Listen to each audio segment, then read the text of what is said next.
Hello po guys, luluto po ako ng laing. So ito po yung aking ingredients. Ang garlic, ginger, green onions, bell pepper, jalapeno, and pork legs. Pork legs po yung aking ihahalo po dyan sa aking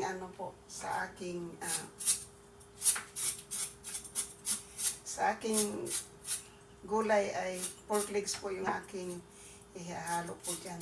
Yan, lilinisin po natin.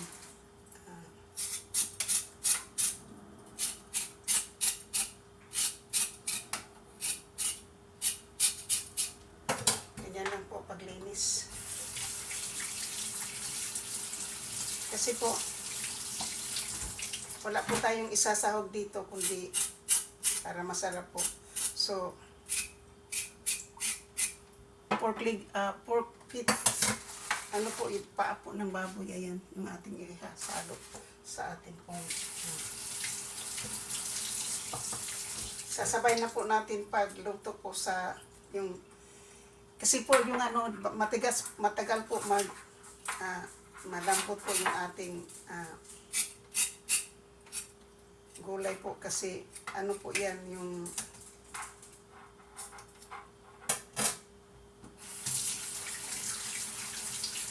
dried na gabi po yan, dahon ng gabi, dry dahon na gabi po.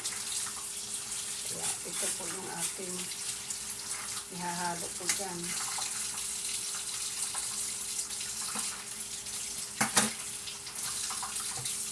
At least po, masarap. Diba?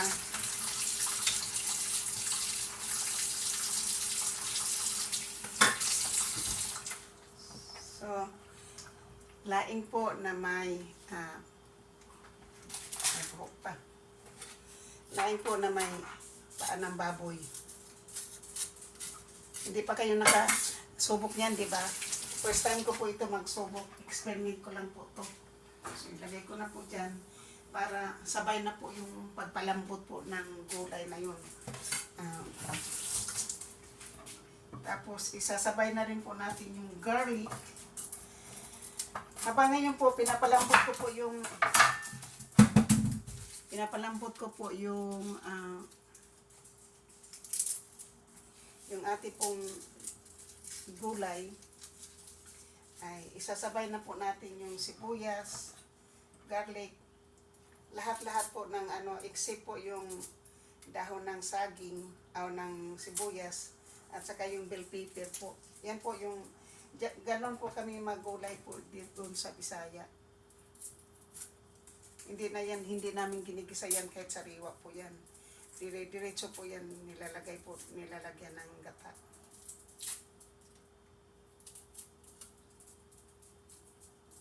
Pero ang inilalagay po namin dyan ay daing.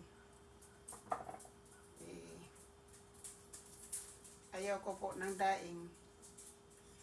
Mura lang naman po yung paa ng baboy, yung ganon.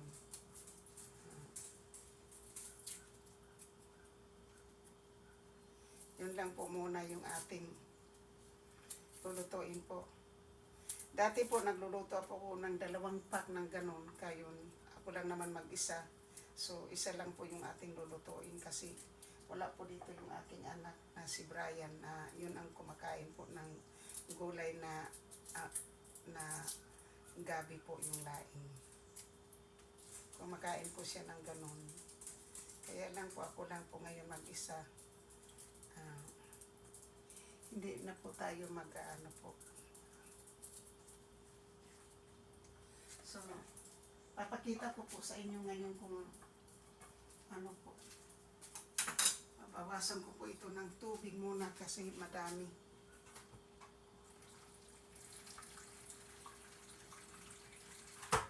Yan po, bawasan muna natin. So, ayan na po yung ating pong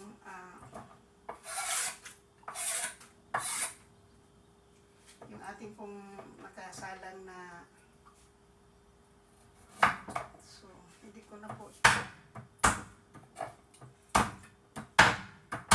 liliitan po yan, galaki lang po yan ganyan para isang ano na yan, kasi na ano,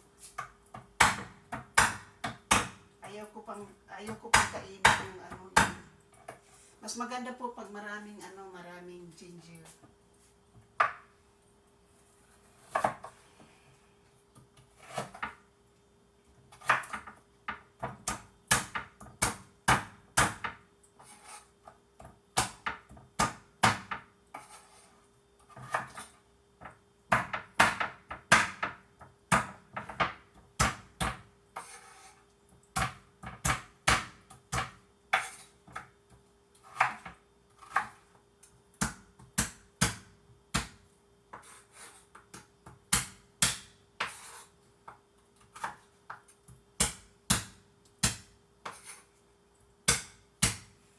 So, binalatan ko po yung ginger. Tapos, lagay po natin dito.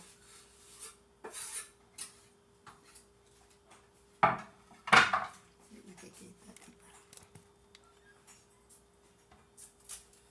So, ngayon po, igasan natin yung sibuyas kasi magbubulok na. So, siguro ilagay natin sa fridge ang sibuyas.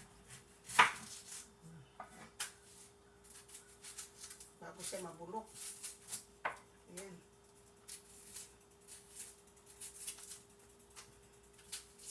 Niligpit na po natin yung ating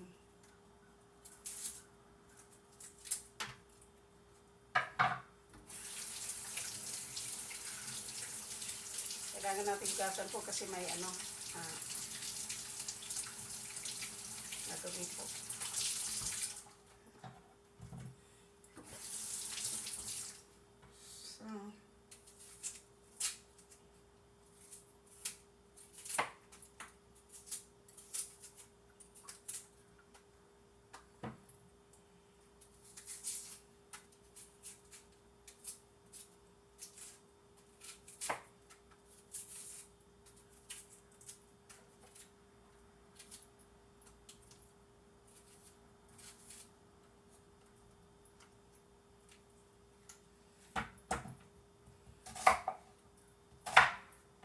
Hindi ko na po yan liitin ang hiwa po niyan kasi dahil palambutin po natin yan ng matagal kasi matagal po yan malambot.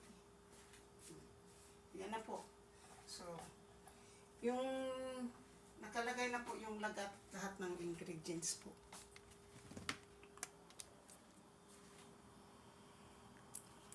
Hindi maano.